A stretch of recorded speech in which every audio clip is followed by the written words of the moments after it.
In 2003, the Antwerp Diamond Center was an impenetrable fortress, protected by multiple layers of security, infrared sensors, magnetic fields, and a vault lock with over 100 million possible combinations. But the most sophisticated heist in European history wasn't undone by a high-tech alarm. It was destroyed by a discarded supermarket receipt and a half-eaten sandwich. The 2003 Antwerp Diamond Heist.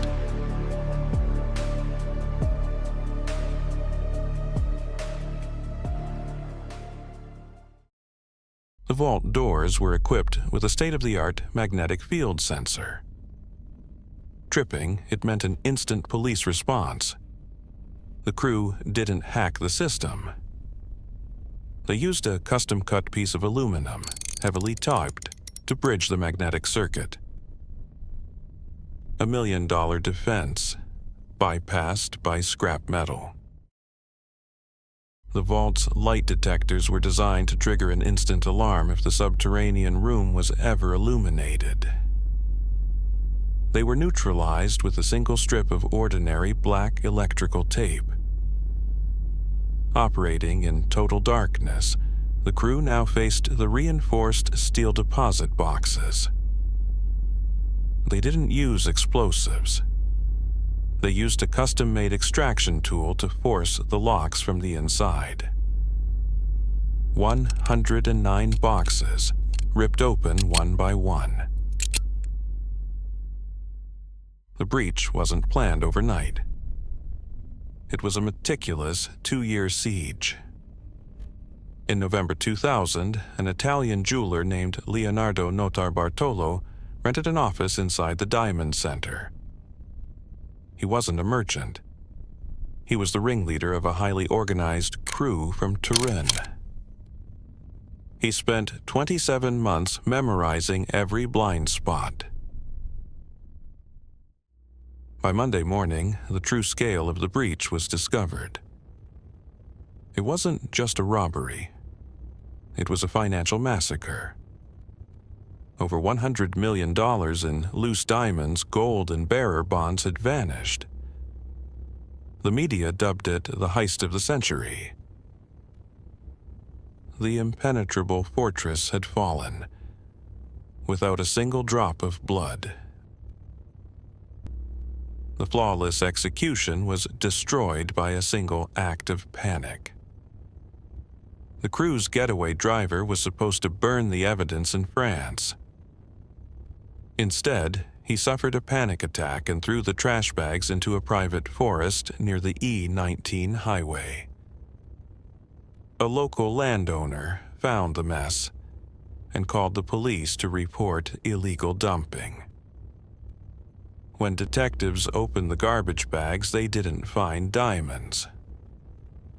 They found the Diamond Center's torn envelopes and a receipt from a local grocery store. It took days to piece them together. What emerged was an Italian invoice for high-end surveillance monitors and magnetic sensors, the exact same models used to guard the vault. The detectives realized the terrifying truth. The crew hadn't just studied the security system.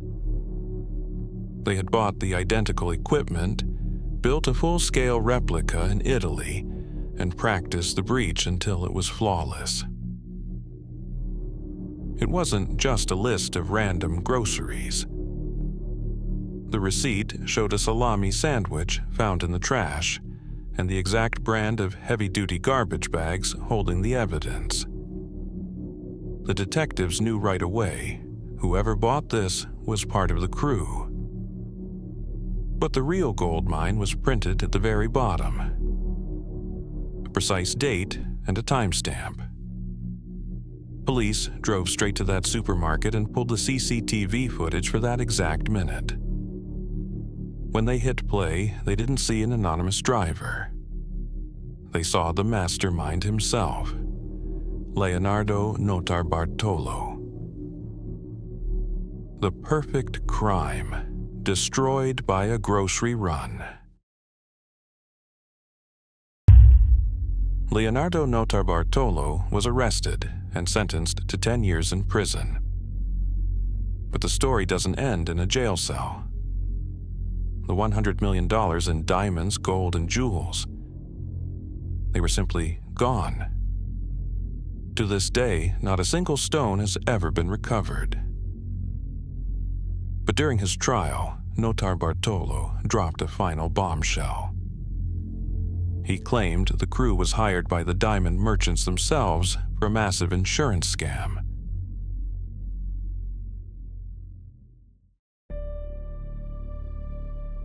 For 6 years, Leonardo Notarbartolo maintained absolute silence.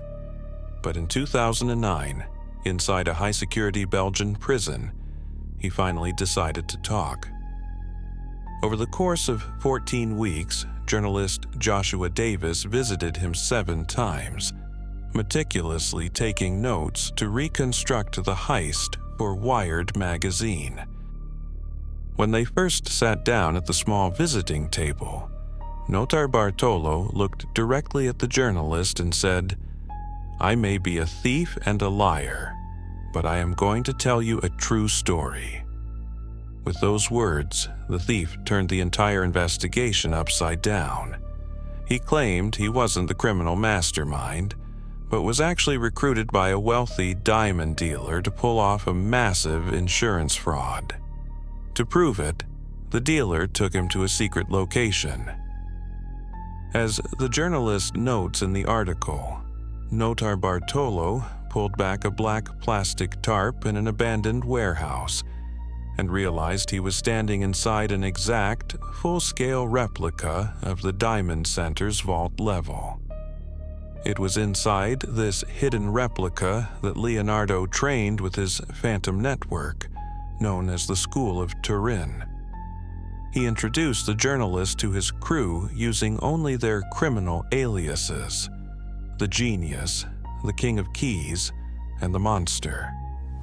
They practiced the breach in total darkness until it was flawless. Describing the terrifying precision of that night, Davis tracks their steps in the dark, writing, "The King of Keys slotted the original in the keyhole and waited while the Genius dialed in the combination. The Monster turned off the lights. In the darkness, the King of Keys turned the key, and it swung heavily open." But the interview ends with a haunting twist. Notarbartolo swore that when that door opened, the vault was already mostly empty, the result of the merchants staging their own theft. Was Leonardo telling the absolute truth, or was this prison interview just his final master manipulation?